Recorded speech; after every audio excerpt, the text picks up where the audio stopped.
Coming to you straight from the Rio Grande and beyond. Broadcasting to the four corners of the globe. So grab your seat, your coffee, or your sundowner. Okay, everybody, here we go. On point, as always. This is Gloves Off. Gloves Off.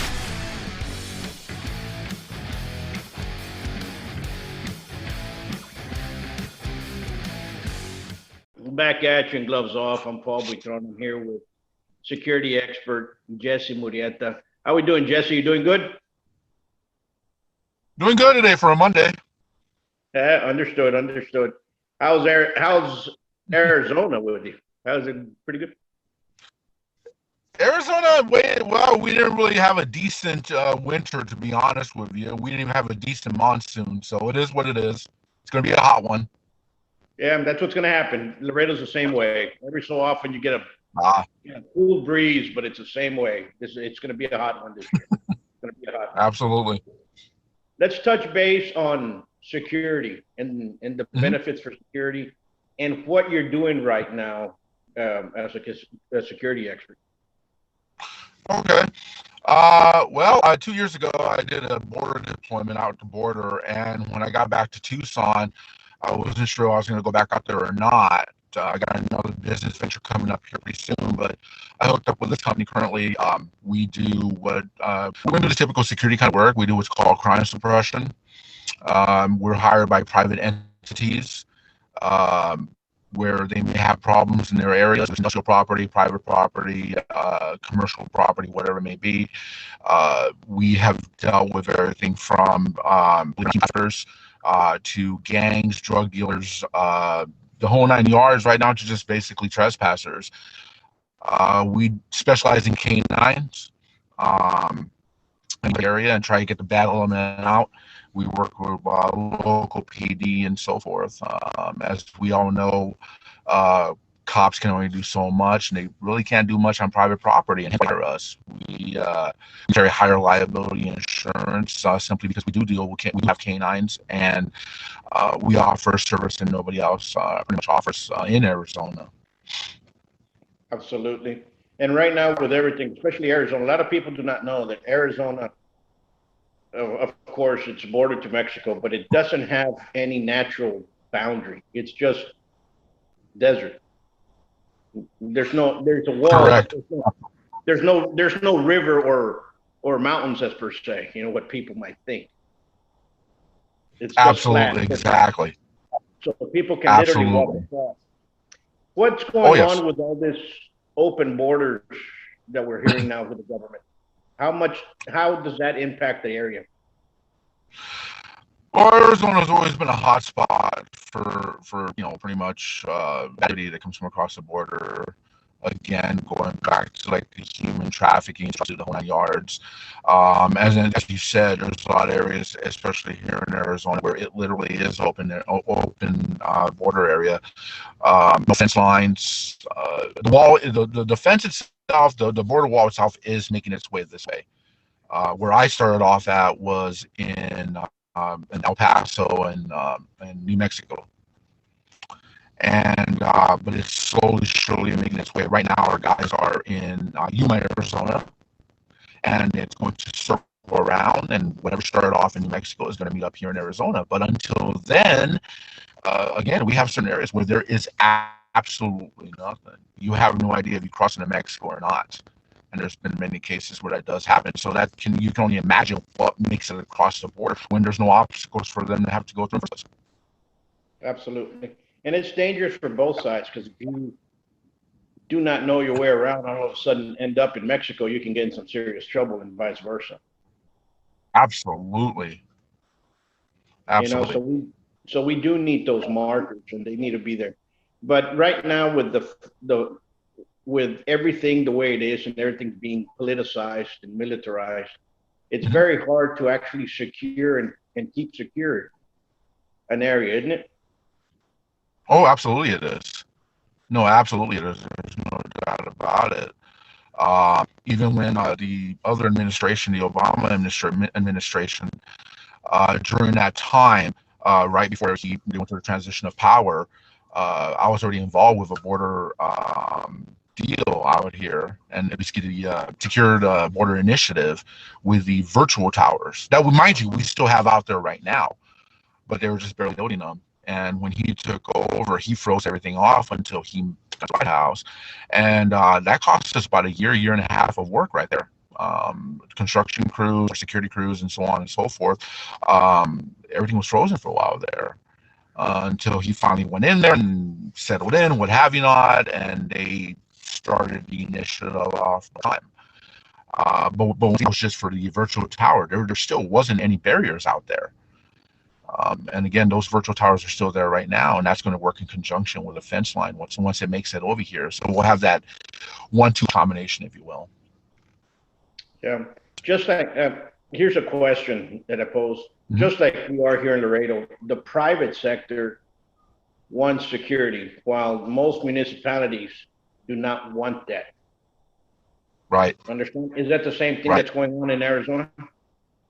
Oh, absolutely. Absolutely. There's a lot of headbutting going on. It doesn't matter, what the administration is at the time, back then, now, obviously, and so forth. But there's tons of headbutting going on. So, believe it or not, Granite, the big construction corporation of Granite, they even pulled out because the Arizona powers that be, if you will, stated that if you're going to operate here in Arizona and work on the border fence or border wall, you want to get tax breaks. And Granite did not want to deal with that. They said they didn't want the bad press with it.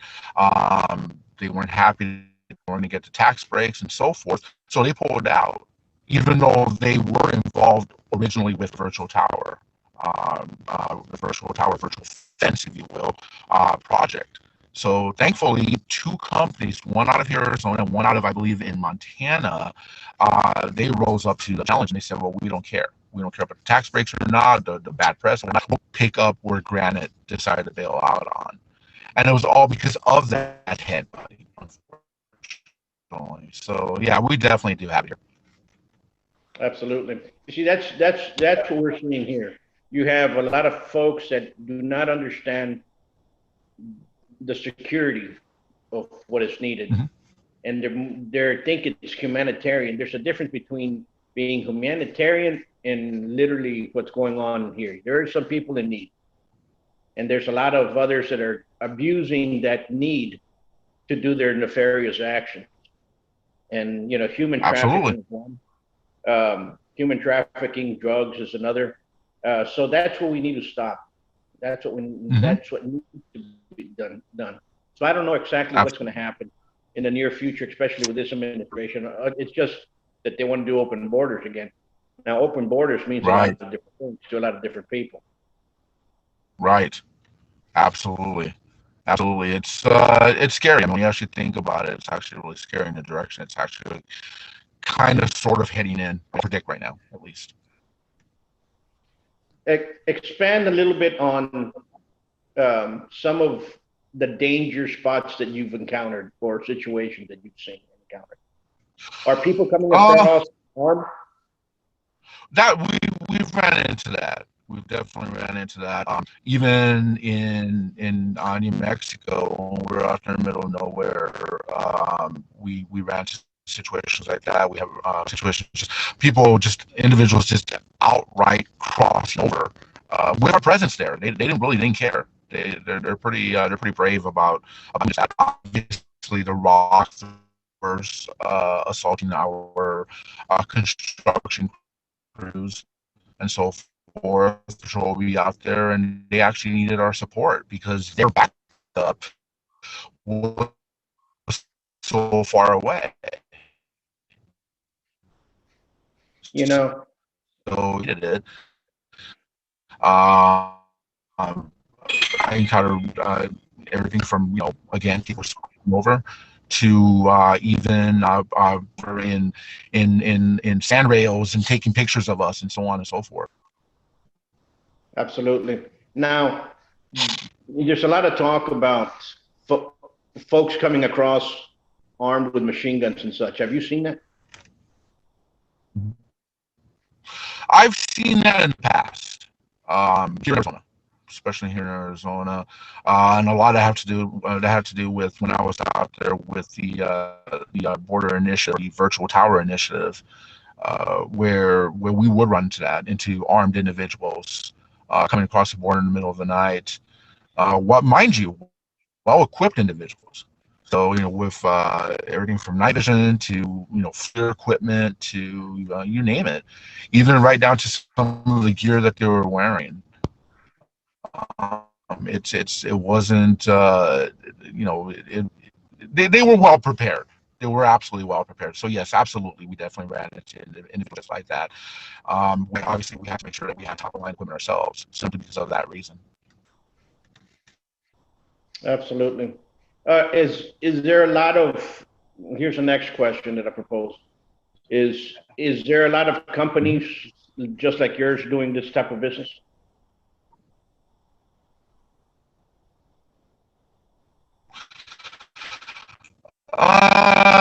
There. Well, I can far as learn, probably another company that's trying to do the same thing. They kind of break it up into, for lack of a better term, the company that I was with was comprised of former law enforcement, former military contractors, and so on and so forth, based out of Ohio. I would have to say that company that I was with, or technically still in the roster, had a bigger chunk of it. That's the best way I can actually put that. They had a contract itself, but there are two contracts out there, or companies out there that are attempting to do the same thing and so forth. I won't lie. With the next business venture I'm off to, we kind of want to take a chunk of that. We definitely want to take a chunk of that ourselves. Absolutely. You see, because here in Texas, it's kind of hard. It's you don't hear security companies taking care of the border. Here, you usually just have Border Patrol taking care of the border. But I would see it that it's a lot more necessary in your all's area in New Mexico and Arizona, that you'll see that a little bit more. Absolutely. You probably won't see it in California. I know there's one company that was working out there, and they were one of the only companies in California that was able to get a chunk of it. But the problem also with California is the firearms that they're carrying and so forth. They're very limited as to what they can and cannot do. And that is the one company that I personally know of that did get a piece of the board, and it's only one that I know of so far. Right. You see, yeah, I could see that over there. Well, Jesse, you guys continue being safe. You guys continue securing the border in that area over there, and if anything happens, keep us informed, because this time, security for our border is needed. It has to be done correctly, and there's a lot of things out there, and we understand and we get the humanitarian part of it, but you have to understand the nefarious actions that are coming across as well. Absolutely. Because you got some folks out there that do not have the same kind of heart that you all have, and that's what people need to understand. We try. Jesse, you be safe.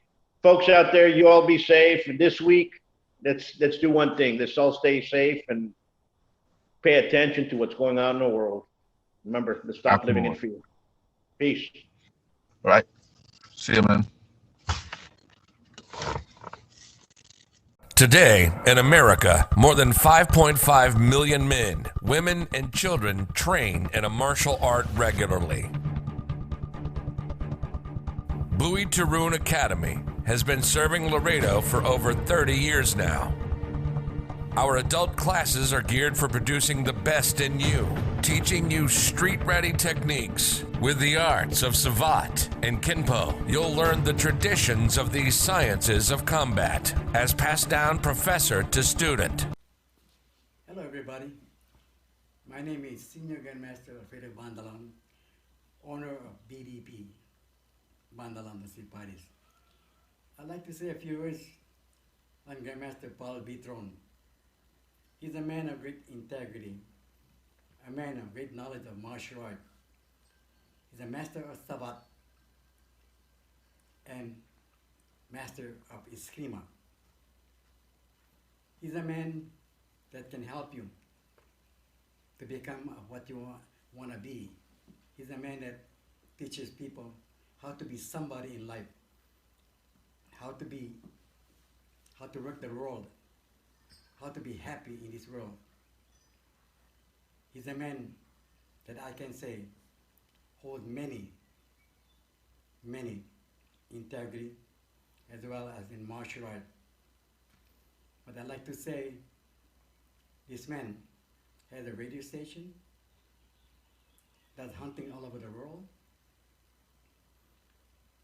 and he works with all kind of people, all walks of life. And all I want to say, that Paul Buitron is a man that can help people to be somebody in life. I'd like to say aloha, thank you. I am Grandmaster Michael Duran of Original Huron Eskrima Federation here in Vallejo, California. Professor Paul Buitrón is an accomplished martial artist who has developed an understanding that as a caretaker in our martial arts, it is his responsibility to keep the art alive and in depth.